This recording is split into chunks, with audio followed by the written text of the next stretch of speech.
Coba cublak wong Mbak Lucy Brahman dari Ponorogo. Oke, yuk.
Anggrene wayang mesti Mbak Lucy, Mas Gareng, Kapitan lho kuwi. Kek sinten sing ngendika? Kula. Lah mbok cekek demit aku rene sik pisan iki.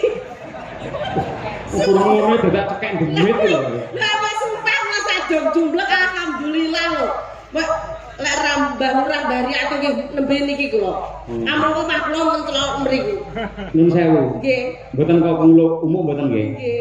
Sing usul kembang lurah dagelan mangke Mbak Lucy niku kula. Mergo kula ndek dasar, mumpung tasik bab sawah, mangke yang besar dibeleh niki Mas. Rencana kula besar ndelek. Ndelek Timbang dibeleh. Iya. Niki lek besar mboten dibeleh Mas nuwun sewu. Piye? Isih rutin dikombor. Mergo kurang gede. Lek didol ora payu. Yen aku dadi Mbak Lucy kudune ora trimo. Dilane kuwi wis 6 lho kowe ngelone sampean kaya ngono mosok ditampa. Alah mboten napa-napa dereng lumpuk ibu kula. Iki lek kula ngomong lah ibu kula lumpuk kok idoni. Lah aja mbok idoni aku mbok idoni ning jambon iki ilere keteko saprene kok mari. Ora mesakne lho nek jambon enek jambon dadi panu. Terus kok idoni ning media dadi kurak. Kowe ngenyek lho, ora ngerti fungsine sapi. Nyuwun sewu nggih Mas. Monggo. Iya. Fungsine sapi, ilere sapi kok nek nggih maskeran. Ilere sapi kena digo Maskeran, mari mempercantik, memperhalus kulit. Lho, ya ta? Mari ngono kulite sapi lho, kena di apa? Kena nggih karpet, kena nggih hiasan. Lho, Sepatu. Nggih sepatu, terus letong. Kuwi kena tinggi pupuk kan. Pupuk organik ki lombok karo terong kuwi dipene pupuk. Letonge sapi ki mari subur. Ngerti kok? Piye rek kena urung? Wis kena urung. Ya wis ora masalah dek iki kabeh saiki kurap saiki brenyeh ora apa-apa. Siji sing kudu mangerteni. Apa? Susune sapi memberi gizi kabeh kiai-kiai ning kene-kene. Lho, jaman tanggoku nek gizi buruk nggih nyuwun sewu. Pak Lurah wis mumet kok. Arep kok susu anggarane kan entek kok. Wah, akhire aku ngadeg le ning arep bali desa terus sampai wong sak Yuk. Wong sak ceko mbok empengi. Upamane sing kok empengi Pak Haryanto terus piye? Nah, makane saiki Pak Haryanto malah mulus. Mergo Ya aku mau empengi to. nggih kedaluan kok mau. Wah, Mas ya kok yo. Ngeten lho Mbak Lucy sewu panjenengan asli Kiai Ponorogo. Nggih, alhamdulillah. Tegese suasana di Ponorogo sing pirsa lan jenengan. Nggih. Kula setiap sowan Ponorogo sing mirsani kados mekaten. Nyenengaken to. Napa niki sebabé napa? Piye mriki ngatos nonton. Piyai mriki niku karena cinta budaya, nguri-nguri budaya lan ngurip-urip budaya. Tur panjenengan nek wis dicintai Piyai Ponorogo kadung gandrung jenengan ra tau dinyang, nggih ta? Nggih. Sepiro prenyah lho Piyai Ponorogo iki ngono kuwi. Kowe piro? Sembodo. Kowe bengi iki piro yo? Aku ora tak oke. Aku hanya pengen ngene. Mergo ngene, Pak Haryanto itu kan terkenal piyainya baik gitu. Tadi niki wau sak rombongan Bu Camat beserta lurah-lurah sekabupaten kecamatan Babatan mboten saged rawuh karena nembe studi banding di Magelang. Niki sing makili para bapak carek-carek sedaya. Oh, nggih. Tur kanca-kanca lurah ngrasani ngeten, Duh, rasane nelongso mboten saged nenggani pagelarane Mbah Lurah Polorejo karena Mbah Lurah Polorejo niki terkenal piyayine entengan. Sae, dadi kanca-kanca sami getun mboten saged. Nggih, sae wis nyah-nyah piyayine. Nggih. Mbah Lurah kang pundi to? Lah, ing ngelem kan mau roh. Ya kecek lho tuh. Awakku banyak petek to. Gitu. Ya sewu. Endi? Ingkang pundi Mbah Lurah? Oh, kuwi lho sing rekane dijambul kuwi lho. Sing pundi sambungan? Kok goreng? Pundi? Oh kan, oh nggih. Oh sandinge Mas Goreng menika. Iya pundi? Balurake sing ngandung sokok cempeng niki. Oh alah, masalah. Ngomong petang-petang Piyayine. Oh, sing digoleki kena Mbak Lurah. Arep belum iso nginang ini. Piyayine hitam manis, auranya sabar. Leres. Nggih. Halo. Salam saking kanca-kanca Mbak Lurah. Tapi estu malam hari ini luar biasa pagelarane. Ada kok yu. Dalange kondang, Dalange yoga Mas ora. Wis sapa sing ora ngerti? Kicah yo kuntadi. Dosen isi Surakarta dalam percontohan. Jadi iki para dosen-dosen kabeh sing ngabohi. Yuk. Ya apa? Aku tak ngalih rene. Lah apa? Urung sampe dagel ra iku bonyok dikok.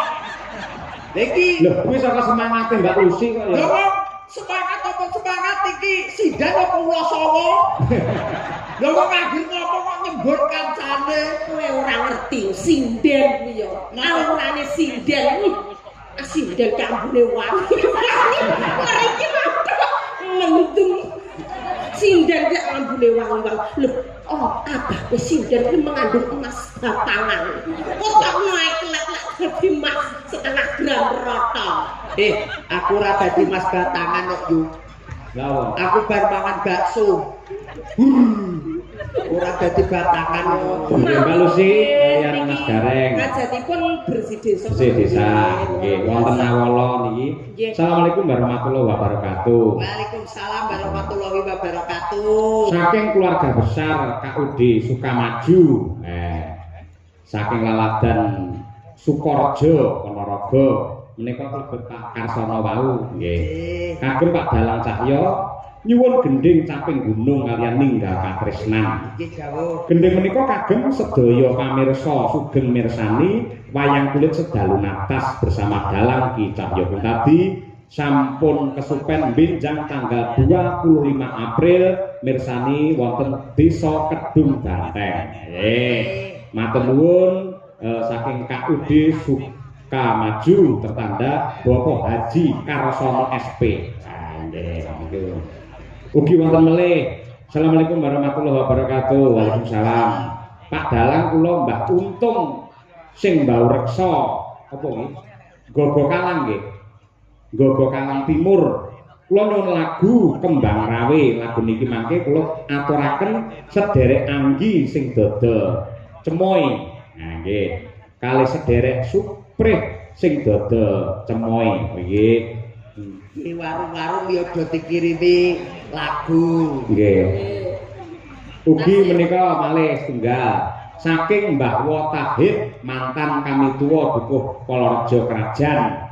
Nyuwun gending utawi sekar gula klapa Kembang Rawe. Gending menika dipun aturaken dumateng Bapak Haryanto Kepala Desa Polorejo saha pamongipun Bapak Suhari SH sekalian selaku anggota Dewan Perwakilan Rakyat dari PKB, juga Bapak Ibu BPD lan LPMD Desa Polorejo, ibu-ibu PKK dan Karang Taruna, konco-konco kelompok tani se-Desa Polorejo dan sedaya para penonton. Caping gunung riyin. Ning kula niki badhe ngenteni salam rumiyin Monggo, saking monggo. penggemar jenengan Nggih. pun sami nyewa kendaraan demi mirsani jenengan iki rombongan ten mriki. Saking pundi? Nggih, saking Kelurahan Keniten wonten, saking Kelurahan Bedri wonten, saking Babatan wonten komplit niku nyater mobil. Alhamdulillah. Spesial untuk Mbak Lurah lek ndawi ngeten. Untuk Kang Anono Mas Gareng teko limbukan wae pun beres. Oke. Untuk malam hari ini tak diskon sampai goro-goro ora bayang. Ini gak karo cangkok tadi aku sulit. Pas ya toh. Mbak Lurah biar tidak sedih karena teman-teman Lurah tindak. Betul. Nggih. Tadi Pak Lurah Kabupaten Campur ya. Nggih, pasti Pak. sebelum kabeh. Sakniki Cak Cak Gunung dijengglengke sing jengleng Mas Gareng sing nembang bulusi. Jenggleng caping gunung. Kamu ditani Mbak Lurah niki mau. Mbak Lurah napa warga masyarakat? Bapak Haji Karsono. Pak Karsono. Nggih, alhamdulillah. Muga-muga. Nggih. Itu Mas. Enggak. Saben bengi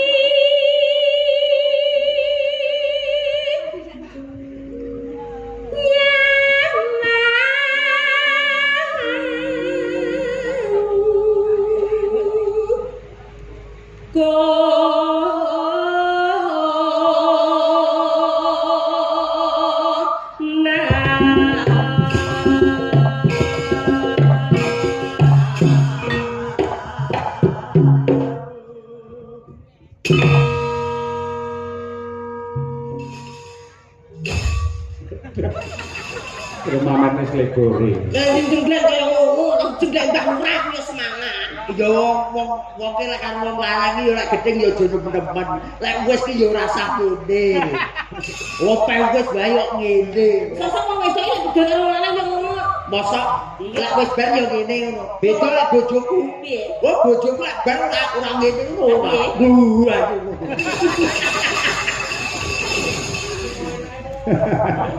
Aduh. Yen menajak gak gelem disingkur. Ya wong adu rono sik. Hamong karo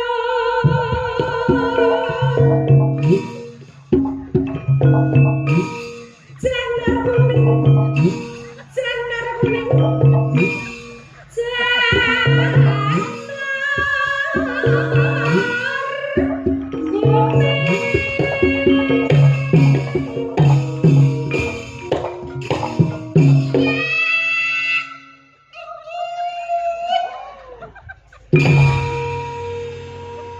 Piye Mbak Lucy?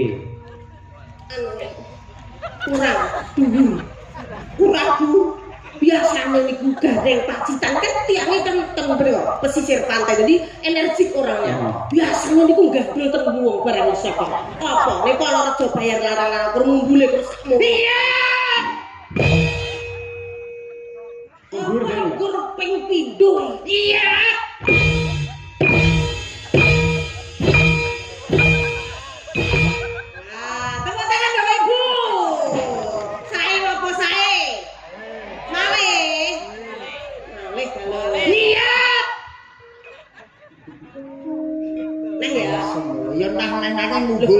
kan yang menunjukkan bahwa kamu itu seseorang yang multi. Oke, baik. Aku wis gur manut tok malah karo.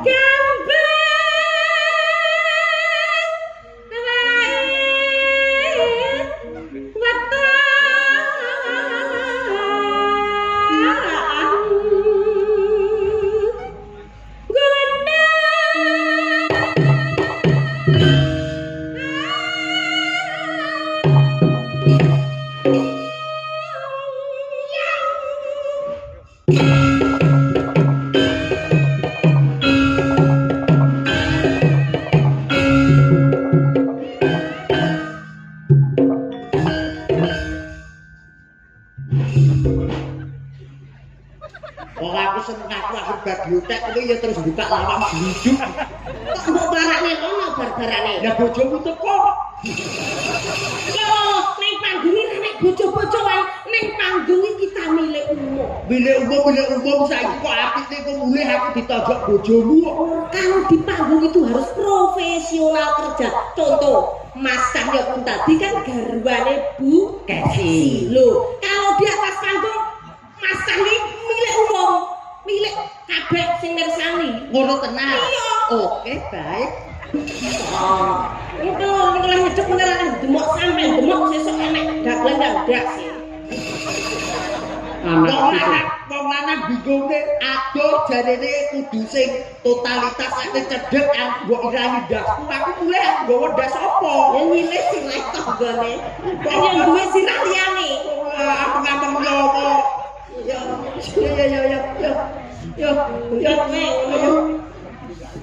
Pak Cinta.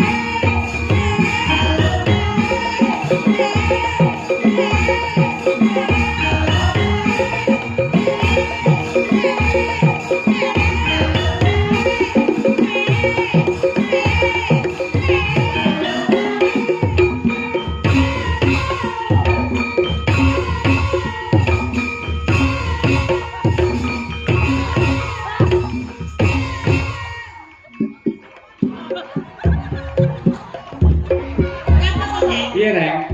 Kare mak gadul-gadul mah. Anyang-anyangen yo. Lek nek akamu wong nyenggol wae ora kok. Lah seleborku nyanggone anake bocah.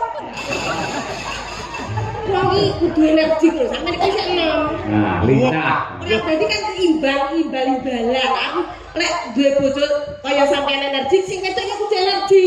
Ngimbangi. Yo wong ngimbangi ya delok-delok tapi wong esuk aku bar ngedos nyae kok ngimbangi aku ya kapok. Sekarang harus ngedos. Ora kuwi dene Purworejo. Terus wis apik jambel-jambel dodolan iki dodol. Alah tiba awakmu dodol bunga. Oh iya, aku sembarang kok. Nah ya. Iya. Nate cap. Ya ampun, atitan nate cap. Apa sajake kowe anu lek diladeni Kak Sarti kurang arem. Oh, ora. Sing halus-halusan. Aku wani. Nek cukup awakmu dhewe wae. Lah nyapa lho iki bebas iki sing kaya Arjuna iki kene awakmu cepane kaya kene ayo. Apa cepane nuwun sewu lho Mas. Pripun? Nuwun sewu lek mbake sing setunggal niki kali sing setunggal paribasan menika niki kelangan. Kelangan dulur mriki lho Mbak Bergita karo Mbak Pino. Oh. Niku kelanganane Pak Agung Dewa. Oh, Pak Agung Dewa karo Pak Hari. Pak Hari cara tanan ngono iki. Sing dahar iki Pak Agung karo Pak Hari. Terus Terus Mbak Dian. kali Mbak Dian. Mbak Dian kali Mbak Mira niki cara kelanganane niku Mbah Lurah Haryanto. Mbah Lurah Haryanto. Terus Bu Kesi sak mriki. Nah, Terus niku remenane Mbah kami tuwa Iwan. Mbak Iwan lek saku. Yo RT Gupolo.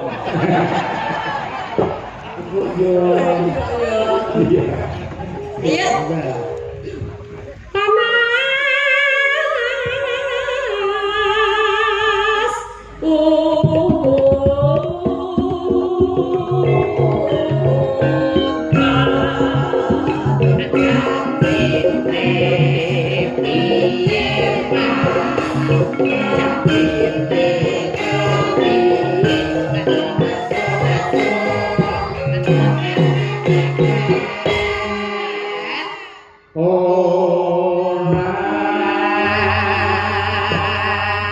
Nggih tarikan coba ngecek sinden-sinden kae. Yo. Itu saking Mbak Lia, ya Kak. Iya. Tuku meja Meja, brone bareng. karo kursi. Apa sih? Warga Palarejo mugi tambah rejeki. Allahumma amin. Gandeng piyai Palarejo iki piyai budaya, piyai nyeni mesti ling ngamini ya ngangge budaya. Lah ngeten iki, Pak.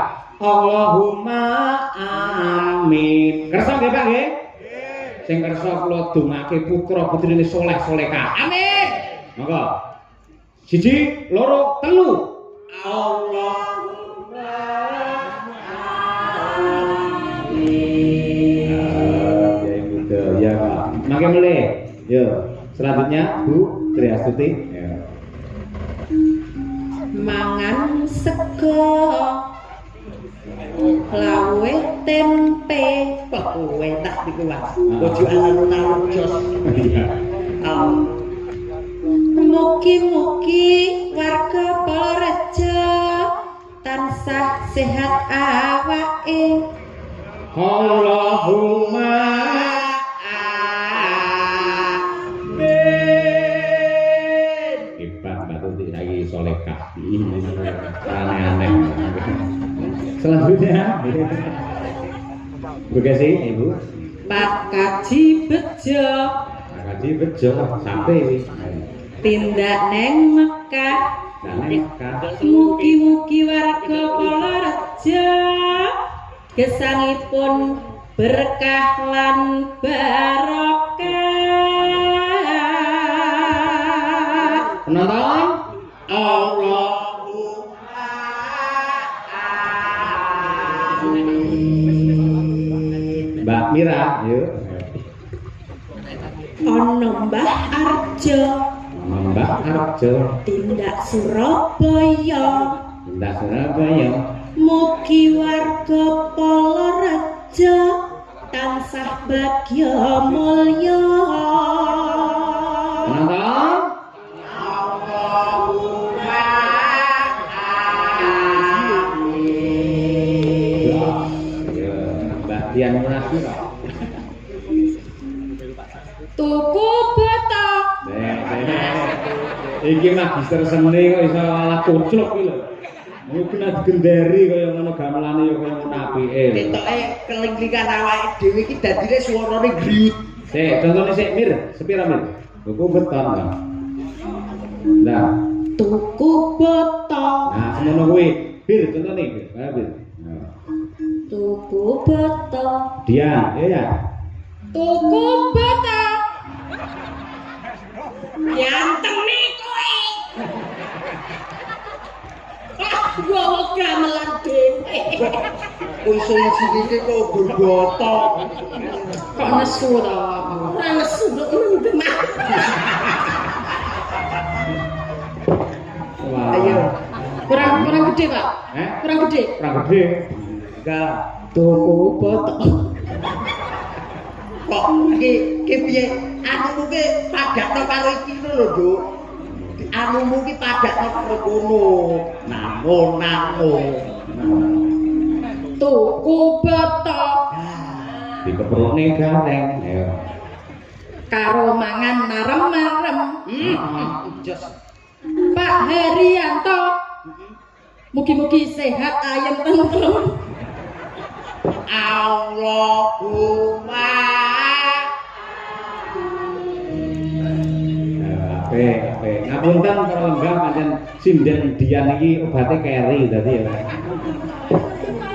Ayo. Ayo Bir. Ayo. Ning Surakarta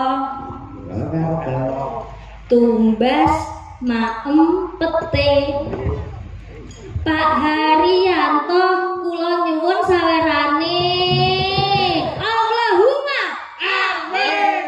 Iki jane sinden kok kotak amal. Wis wong njaluk saweran lho ngembangake kaya. Wis. Bisa Dian kacau. Sing tak jagane mung karo kowe no. Mbak Wino. Wah, ini siap-siap yuk. Neng dhuwur meja. Dhuwur meja. Enak ya. Iya. Enak. Aja rame-rame. Betul limo. Desa Purworejo.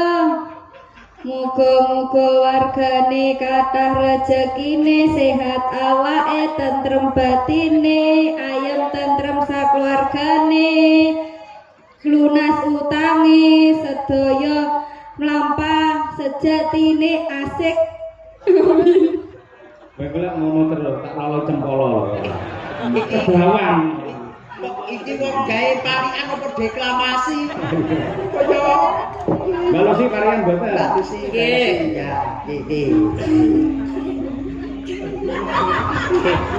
Yo, ngidoni kaca ngidoni kaca. terus kecemplung sumur Terus kecemplung sumur. mugi masyarakat Polo reca panjang umur Allahumma amin enak awakmu tuku nangka. Aku nangka. nangka penggede Bene. Duwe ta membayar Pak Haryanto. jere wis dibayar sesasi Lah ya wis isik turah 75 tak mebel tuku nangka kan yo. terus Tuku nangka. Ya. Rupane ireng. Wong Sampala Reja sing wedok muga-muga meten bareng. Nama diamini. ya iya Lah wis akeh dadi lakon. Cibak nggih. Apa dadak cilaka? Kok iso? Ketok ndase ya didelepne neh. Anak kucing kok. Panas dengan Panas udan panas aling-aling capek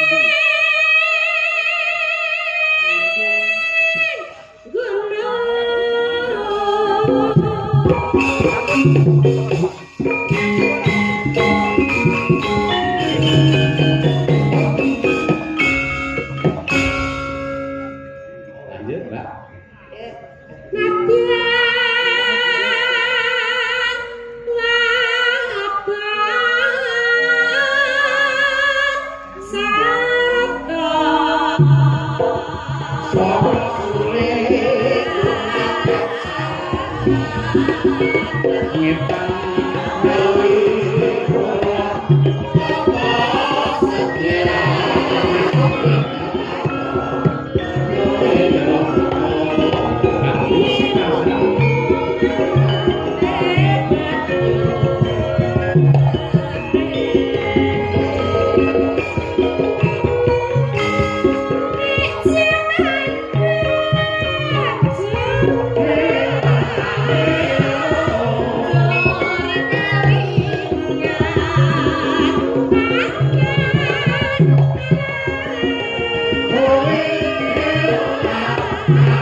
Matur